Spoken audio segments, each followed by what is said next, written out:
اسلام آباد لیے چلیں گے جہاں پر وفاقی وزیر railway Sheikh Rashid Ahmad news conference کر رہے ہیں. یہ دیکھتے رہ جائیں گے اور ان کی پارٹیوں کے اندر جو آپس میں گروپنگ ہے وہ ان کو کسی کام کے لیے عوام جو ہے انشاءاللہ تعالی گو اس میں کوئی شک نہیں کہ ہمارے مسائل ہیں. 2 سال میں ہم نے پوری کوشش کی کہ ان مسائل کا کوئی ازالہ ہو سکے، لیکن یہ تیسرا سال پی ٹی آئی کی گورنمنٹ کا اور عمران خان کی حکومت کی ترقی کا ایک مثالی سال ہوگا. اور آج جو بہت سارے لوگ یہ باتیں کر رہے ہیں یہ سارے لوگ وہ ہیں جو نیب زدہ ہیں. اور نیب نے دیکھیں، میں نے یہ کہا تھا کہ یہ دونوں طرف موو کرے گی، یہ دونوں طرف موو کر رہی ہے اور ان کا ایک ہی مطالبہ ہے. اور میں ایک بات آج شیورٹی سے کہتا ہوں، عمران خان کوئی بھی فیصلہ کر سکتا ہے لیکن ان کو این آر او نہیں ملے گا. ان کو این آر او کسی قیمت پر نہیں ملے گا اور ان کی یہ خواہش جو ہے دل میں ہی رہے گی اور ان کی خواہشوں پر پانی پڑے گا اور ان کی خواہشیں برابر نہیں ہوں گی. اور این آر او جو ہے وہ عمران خان کی حکومت میں نہیں ملے گا. اور انشاءاللہ تعالی میں ریلوے کے بارے میں اور بھی بہت ساری باتیں کہنا چاہتا ہوں، لیکن اگر آپ سوال ہوں تو اس میں اس کو کور. جی صاحب، اس میں کوئی شک نہیں، بہت بڑا مائل سٹون ہے ایم ایل ون. آج کل بہار آئی ہوئی ہے سارے وزیروں کی بریفنگ کے حوالے سے 2 سالہ کارکردگی.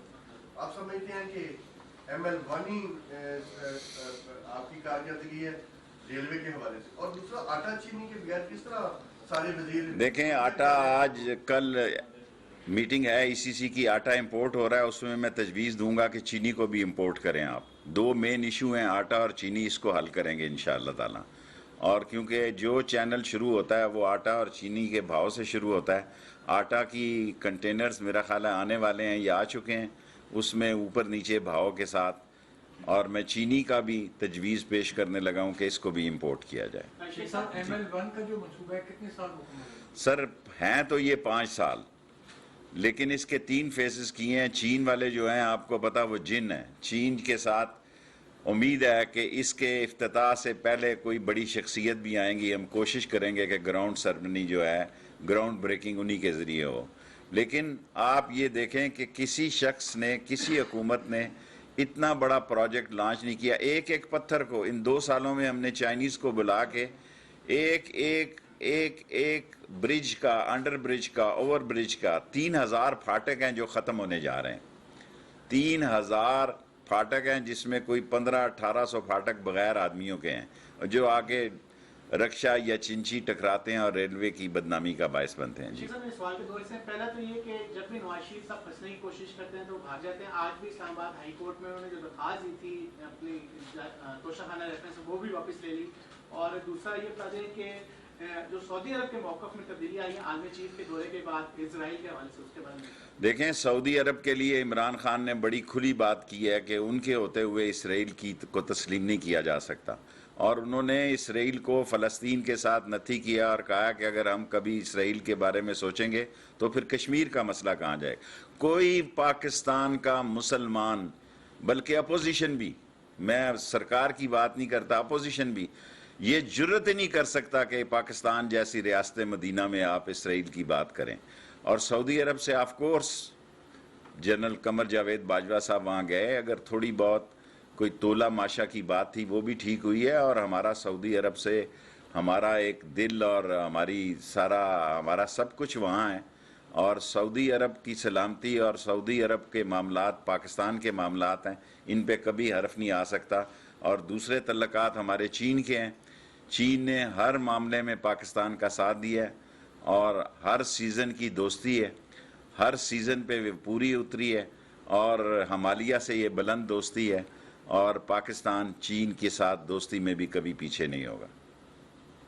شیخ صاحب، جمہوری دور ہے اور معاملات بگاڑتے ہی جمہوری لوگ ہیں اور سوارتے دوسرے لوگ ہیں، یہ کیا معاملہ ہے؟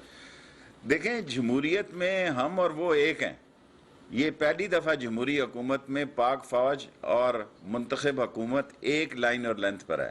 اگر کسی کو نہیں یہ دل کو اچھی لگ رہی تو میں اس کا کیا ثبوت، کیا اس پر جواب دے سکتا ہوں.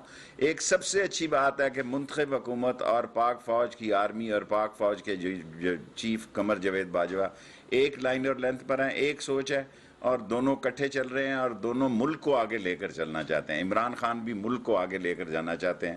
ان کا مشن ہے کہ اس ملک کو آگے لے کے جایا جائے اور دنیا میں اس کی طاقت کا لوہا منوایا جائے. پاکستانی سیاست میں آپ کی پریڈکشن بڑی کاؤنٹ کرتی ہے. ایک پوچھنا چاہ رہا ہوں کہ اگلے الیکشنز تک آپ الیکٹیبلز اور سیاستدانوں کو کتنے ایسے ہیں جن کو آپ نااہل ہوتے ہوئے دیکھ رہے ہیں؟ میں تو یہ پیپلز پارٹی اور نون کے بہت سارے لوگ نااہل ہوتا دیکھ رہا ہوں.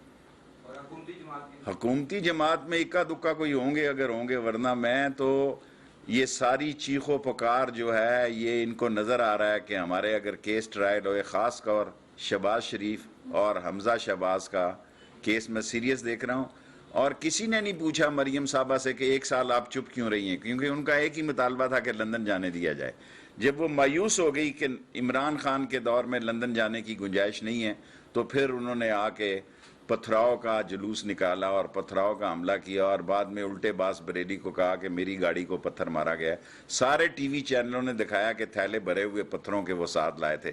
میں نے اپنی سیاسی زندگی میں ایسا کوئی جلوس نہیں دیکھا جو پتھر بھی گھر سے لے کے آیا ہو. ساری سیاسی زندگی میں ایک پہلا جلوس کیمرے والوں نے ایکسپوز کیا، وہ سمجھ رہے ہیں سیاست کر رہی. پہلے بھی مریم نے نواز شریف کو مروایا ہے، اب بھی نون لیگ کو مریم ہی مروائے گی انشاءاللہ تعالی. شیخ صاحب یہ بتائیے گا کہ آپ جو بات کر رہے ہیں آپ کی وزارت کے حوالے سے جو ہمیں چیزیں نظر آئیں، لیکن آن گراؤنڈ اگر آپ جائیں، آپ خود راولپنڈی سے سیاست کرتے ہیں، تو لوگ اس وقت پی ٹی آئی جو ہے وہ غیر مقبولیت کی آخری حدوں کو چھو رہی ہے، مہنگائی عروج پہ ہے، بے روزگاری ہے، مسائل سب سے زیادہ ہے. کس طرح اگلا الیکشن آپ کو جیتیں گے؟ انشاءاللہ تعالی. ابھی تو دیکھیں ہمیں تو لوگ تانے دیتے تھے یہ 5 سال کیسے پورے کریں گے، اب ان کو یقین ہو گیا یہ 5 سال پورے کریں گے. جب 5 سال پورے کریں گے تو انشاءاللہ تعالی ہم لوگ ہم سے اختلاف ضرور رکھ رہے ہوں گے، لیکن لوگ ابھی عمران خان سے نفرت نہیں کر رہے. عمران خان وہ انجن ہے جس کے پیچھے ٹوٹے پھوٹے ڈبے بھی لگے ہوئے ہیں میرے جیسے. جو میرے جیسے ٹوٹے پھوٹے ڈبے ہیں اگر وہ بھی کارکردگی دکھا سکتے ہیں تو اس میں لوکوموٹیو کی انجن کی خاصیت ہے کہ اس پہ کوئی الزام نہیں، کوئی حرف نہیں ہے. آگے پیچھے سیاست میں ہوتا رہتا ہے اور یہ کوئی نئی بات نہیں ہے. اچھا سر، ایک تلوار آپ کے اوپر لٹک رہی ہے کے سی آر کے چیف جسٹس کی، اس کے حوالے سے کیا کے سی آر کا میں ابھی یہ پوائنٹ لکھ رہا تھا. کے سی آر کو بھی ہم اسی سال انشاءاللہ تعالی اپنا جو حد ہے کے سی آر کی چیف جسٹس صاحب نے جو کہا ہے اس تک ہم پورا کرنے جا رہے ہیں. ٹریک ہم بچھا دیں گے کے سی آر کا اسی 4 مہینے کے اندر. باقی جو سندھ گورنمنٹ کا نالے بنانا ہے یا اس میں سے انڈر گراؤنڈ کرنا ہے، گرین لائن کو انہوں نے برج دینا ہے، یہ سندھ گورنمنٹ کا کام ہے. ہم جناب ہاتھ جوڑ کے چیف جسٹس صاحب کے حکم کی تعمیل کریں گے اور کے سی آر اپنے حصے کی بنا دیں گے کراچی میں. اور میں خود بھی کراچی جا رہا ہوں، ذرا تھوڑی کے سی آر اور آگے بڑھ جائے، ذرا سندھ گورنمنٹ تھوڑا سا ہمیں راستہ دے دے تو ہم کے سی آر کو بھی چلا دیں گے. Thank you sir.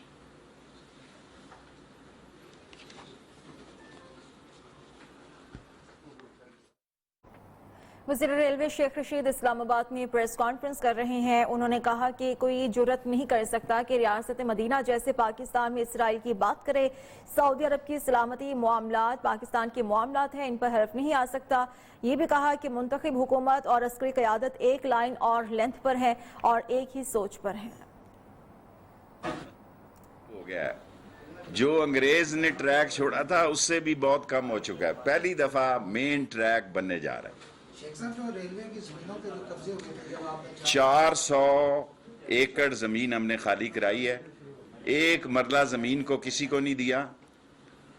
5 روپے کا ہم نے کوئی چیز نہیں خریدی. انہی انجنوں کو اب یہ ٹریک نیا بنے گا تو نئی گاڑیاں چلیں گی انشاءاللہ تعالی. ہم شیخ صاحب کتنی ریلوے کی زمین جو قبضہ ہوئی تھی آپ کو؟ ابھی مجھے ایگزیکٹ تو نہیں پتا، ٹوٹل ہم نے 400 ایکڑ زمین خالی کروائی. Thank you. اسلام آباد میں وزیر ریلوے شیخ رشید احمد کی جانب سے پریس کانفرنس چل رہی تھی. انہوں نے کہا کہ میں نے پہلے ہی کہا تھا نیب دونوں طرف سے کارروائی کرے گا.